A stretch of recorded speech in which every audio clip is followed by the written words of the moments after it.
Welcome back my channel money mind. तो हम लोग आज बात करने जा रहे हैं गोल्ड के बारे में, और इसलिए बात कर रहे हैं गोल्ड के बारे में कि गोल्ड का प्राइस लगातार यहाँ पे ऑल टाइम हाई लगाता हुआ जा रहा है और यहाँ पे गिरावट होने का नाम ही नहीं ले रहा है गोल्ड में। तो इस वीडियो में हम लोग समझेंगे क्या गोल्ड में आने वाले टाइम में गिरावट हो सकती है, कब गिरावट हो सकती है, कैसे क्या अभी गोल्ड में बाइंग इन्वेस्टमेंट करना चाहिए या गिरावट होने का वेट करना चाहिए। ये सारा कुछ इस वीडियो में हम लोग समझेंगे डिटेल में। उससे पहले अगर हम देखें गोल्ड के प्राइस को, तो अगर बात करें यहाँ पे गोल्ड के बारे में, तो 2024 की अगर बात करें हम, तो गोल्ड ने लगभग 20% का यहाँ पे रिटर्न देता हुआ दिखा। अगर निफ्टी से कंपैरिजन करें तो निफ्टी ने लगभग 8.7% का यहाँ पे रिटर्न देता हुआ दिखा है, लेकिन गोल्ड ने लगभग 20% का 2024 में रिटर्न दिया है। अगर 2025 की बात करें जो कि अभी 8-9 मंथ की है, उस दौरान अगर देखें गोल्ड का प्राइस भी लगभग 45% का जंप देखने को मिला है। यहाँ पे जबरदस्त तरीके से गोल्ड के प्राइस में यहाँ पे देखने को मिल रहा है। गोल्ड लगभग अभी 1,12,000-13,000 के समथिंग अराउंड चल रहा है। तो यहाँ पे देख सकते हैं कि गोल्ड में काफी यहाँ पे बड़ा जंप देखने को मिला। अगर बात करें कि गोल्ड में गिरावट क्या आने वाले समय में आ सकती है, इससे पहले अगर जाने कि गोल्ड में गिरावट आ सकती है, तो हमें जानना पड़ेगा कि गोल्ड में इतनी बड़ी तेजी के पीछे का कारण क्या है। क्यों पिछले 1-2 साल में गोल्ड में लगभग यहाँ पे 50 से 60% की बड़ी तेजी देखने को मिली है। अगर इस चीज को समझेंगे तो हम एक्चुअल रीजन समझ पाएंगे कि कब गिरावट होगी, क्यों गिरावट होगी, कितना गिरावट होगा या नहीं होगा, सब कुछ आपको डिटेल में समझ में आएगा। तो चलिए जानते हैं कि क्यों गोल्ड में इतनी बड़ी तेजी के पीछे का कारण क्या है। सबसे पहले आपसे रिक्वेस्ट होगा प्लीज चैनल को जरूर सब्सक्राइब करें, ताकि स्टॉक मार्केट और फाइनेंस से रिलेटेड आपको जेन्युइन इन्फॉर्मेशन मिले और मुझे भी इससे सपोर्ट और मोटिवेशन मिलता है। तो चैनल को जरूर सब्सक्राइब कर दें, वीडियो को लाइक कर दें। तो चलिए जानते हैं कौन कौन से कारण है जिस वजह से गोल्ड में यहाँ पे बड़ी तेजी देखने को मिली। तो फर्स्ट रीजन की बात करें तो फर्स्ट है ट्रेड वॉर। जिस तरह से ट्रम्प की जो टैरिफ पॉलिसी है, उस वजह से कई कंट्री की इकोनॉमी, कई कंट्री के ट्रेड को लेकर अभी काफी कंसर्न है। इंडिया की बात करें तो इंडिया पे भी लगभग 50% का टैरिफ है।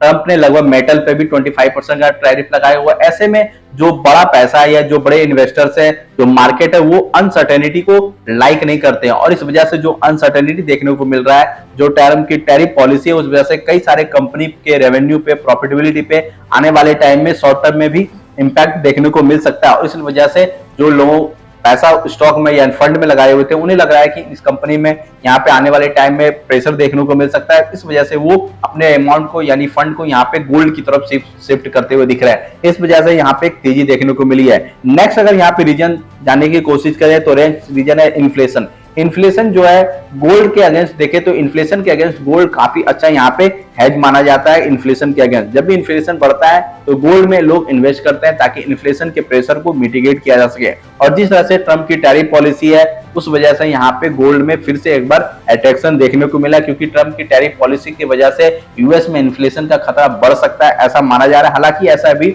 देखने को नहीं मिला है, लेकिन इन्फ्लेशन की वजह से गोल्ड में यहाँ पे बड़ी तेजी देखने को मिलती है। नेक्स्ट यहाँ पे बात करें तो जियो पॉलिटिकल इंस्टेबिलिटी। जब भी जियो पॉलिटिकल इंस्टेबिलिटी होता है, लोग गोल्ड में इन्वेस्ट करते हैं, क्योंकि ये सेफ हेवन माना जाता है। जियो पॉलिटिकली बात करें यहाँ पे तो रसिया यूक्रेन का वॉर चल रहा था, इजराइल और हमास का वॉर चल रहा है। और अगर बात करें यहाँ पे जो पॉसिबिलिटी नजर आई थी कि रसिया यूक्रेन का वॉर शायद यहाँ पे रुक सकता है, वो पॉसिबिलिटी अभी धीरे धीरे यहाँ पे कम होती जा रही है, क्योंकि जिस तरह से नाटो कंट्री का लग रहा है यहाँ पे फिर से एंट्री होने जा रहा है वॉर में, क्योंकि ट्रम्प का जिस तरह से 1-2 दिन पहले स्पीच आया है, उस वजह से लग रहा है कि ये वॉर जो है आगे और भी यहाँ पे एक्सटेंड करता हुआ दिख सकता है। इजराइल हमास की बात करें, वहां भी यहाँ पे वॉर रुकने का नाम नहीं ले रहा है। कुछ दिन पहले ईरान और इजराइल में वॉर चल रहा था। इधर देखे तो लगभग यहाँ पे कतर में इजराइल ने अटैक किया है, जिस वजह से देखे तो अभी जियो पॉलिटिकली देखे तो इनस्टेबिलिटी यहाँ पे बरकरार रह सकती है। गोल्ड की बात करें तो वहां पे अभी भी तेजी बनी रह सकती है। नेक्स्ट अगर यहाँ पे हम लोग देखने की कोशिश करें तो नेक्स्ट है यहाँ पे यूएस रिसेशन फियर्स। यूएस में रिसेशन का फियर है, जिस तरह से ट्रम्प की टैरिफ पॉलिसी आ रही है, उस वजह से भी लग रहा है कि यूएस में शायद रिसेशन आने वाले टाइम में देखने को मिल सकता है। और यूएस एक बड़ी इकोनॉमी है और जिसका इंपैक्ट कई सारे कंट्री पे देखने को मिल सकता है। अगर यूएस में रिसेशन आता है तो उसका इंपैक्ट कई सारे कंट्री के इकोनॉमी पे भी डायरेक्ट देखने को मिल सकता है, और इस वजह से यहाँ पे गोल्ड में बड़ी तेजी देखने को मिली है। नेक्स्ट अगर यहाँ पे हम लोग देखें तो ये 4-5 कारण अगर हम लोग एनालाइज करें तो पता चलता है कि इस वजह से गोल्ड में यहाँ पे बड़ी तेजी देखने को मिली। और यहाँ पे एक और बड़ा रीजन है कि जब से रसिया और यूक्रेन का वॉर हुआ था, उसके बाद यूएस ने कई सारे सैंक्शन लगाए थे रसिया पे, और खासकर वहां पे फॉरेन एक्सचेंज को लेके। तो कई सारे जो सेंट्रल बैंक है वो धीरे धीरे अपने रिजर्व में गोल्ड के जो प्रोपोर्शन है उसे धीरे धीरे इंक्रीज करने लगा। इस वजह से अगर 2-3 साल में देखे तो जितने भी सेंट्रल बैंक है काफी हाई अमाउंट में यहाँ पे गोल्ड परचेज किया है। इस वजह से भी यहाँ पे गोल्ड में बड़ी तेजी देखने को मिली है। ये 5-6 कारण है जिस वजह से यहाँ पे बड़ी तेजी देखने को मिल रही है। अगर बात करें यहाँ पे क्या गोल्ड का प्राइस कम होगा, कब कम होगा, तो अगर बात करें कब कम होगा तो जितने भी कारण यहाँ में मैंने बताया कि इन्फ्लेशन हो, जियोपॉलिटिकल इंस्टेबिलिटी हो, रिसेशन का फियर हो, ट्रम्प का ट्रेड वॉर हो, ये सब चीजें अगर कम होती दिखती है तो गोल्ड का प्राइस में यहाँ पे गिरावट दिखने को मिल सकती है। अगर ये सब चीजें कम नहीं होती है तो गोल्ड का प्राइस या तो इस लेवल के आसपास रह सकता है या यहाँ पे और भी फर्दर तेजी देखने को यहाँ पे मिल सकता है। अगर यहाँ पे बात करें कि कब कम होगा, मुझे तो लग रहा है कि गोल्ड के प्राइस में बड़ी गिरावट अभी तो खासकर देखने को नहीं मिल सकता है, क्योंकि अगर बात करें ट्रेड वॉर का तो आने वाले टाइम में ट्रेड वॉर जारी ही रह सकता है, जिस वजह से अभी कितने सारे कंट्री में जॉब को लेके, जॉब सिक्योरिटी को लेके काफी ज्यादा प्रेशर है। तो हर कंट्री चाहता है कि हम अपने देश को जॉब दे, हम हमारे देश में मैन्युफैक्चरिंग हब बने। तो ऐसे में देखे तो ट्रेड वॉर आने वाले टाइम में और भी बढ़ेगा ही, कम होगा नहीं और भी बढ़ेगा। ऐसे में देखे तो कई सारे यहाँ पे फैक्टर है जो गोल्ड को आगे भी यहाँ पे फर्दर उनको प्राइस में मूवमेंट देखने को मिल सकता है। ये थे 5 कारण जिस वजह से गोल्ड के प्राइस में लगातार यहाँ पे तेजी देखने को मिल रही है। अब बात करते हैं कि गोल्ड का प्राइस कब कम होगा।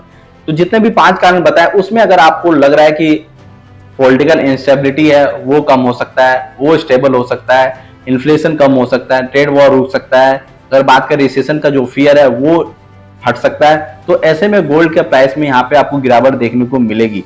लेकिन अगर बात करें कि क्या ऐसा होना पॉसिबल है, अगर हम थोड़ा सा एनालाइज करें कि क्या ट्रेड वॉर रुक सकता है, तो मुझे लगता है कि ट्रेड वॉर आने वाले टाइम में और बढ़ेगा ही।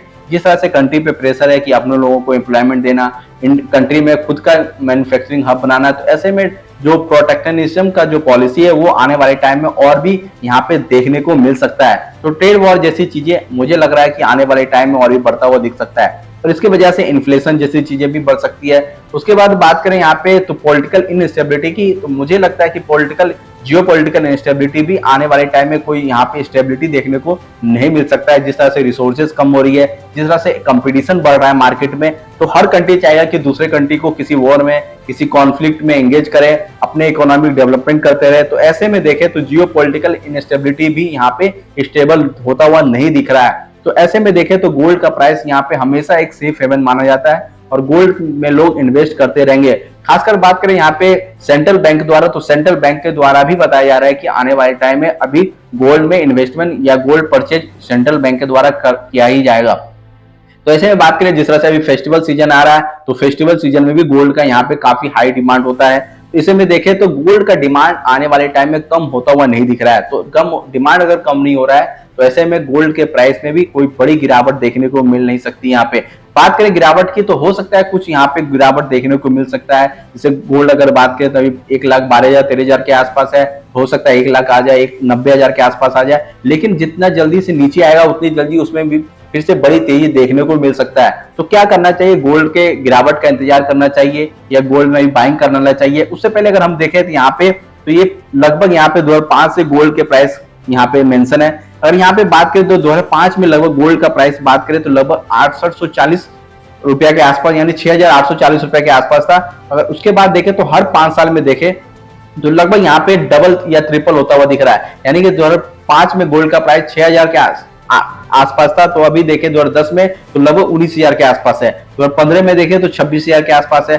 2020 में देखें तो लगभग 51,000 के आसपास, यहाँ भी डबल होता हुआ दिखा है। 2022 की बात करें तो लगभग 49,000 के आसपास। यहाँ एक एक्चुअल में देखें तो यहाँ पे थोड़ा बहुत यहाँ पे कम होता हुआ दिखा है। अगर यहाँ पे बात करें तो 2024 की बात करें तो 72,000 के आसपास था। तो हर 5 साल में देखें तो यहाँ गोल्ड का प्राइस है लगभग यहाँ पे दोगुना होता हुआ दिखा। और लगभग यहाँ पे अगर बात करें पिछले 20 से 25 साल का, तो लगभग गोल्ड यहाँ पे लगभग 14% के सीआर से ग्रो करता हुआ दिखा है। तो अगर नेक्स्ट 5 साल की बात करें तो लगभग 10% के सीआर से भी ग्रो करता है गोल्ड, जो कि अभी तक आप पिछले 20 साल में देखें तो लगभग लोएस्ट अगर यहाँ पे देखें 12% सीआर से ग्रो किया है गोल्ड का प्राइस। अगर यहाँ पे 10% को भी ले तो लगभग गोल्ड 1,80,000 2 लाख के आसपास यहाँ पे पहुंच सकता है, जो कि कई सारे जो एक्सपर्ट हैं वो मान रहे हैं कि आने वाले 5 साल 6 साल में गोल्ड 1,80,000 या 2 लाख के आसपास पहुंच सकता है। तो मुझे लगता है कि गोल्ड का प्राइस में बड़ी गिरावट यहाँ पे कोई उम्मीद नहीं कर रहे हैं, लेकिन अगर कोई ऐसा सिचुएशन आ जाए कि गिरावट हो जाए बहुत बड़ा, तो हो सकता है हो भी जाए। लेकिन अगर बात करें यहाँ पे तो इन्वेस्टमेंट की, क्या गिरावट होने का इंतजार करें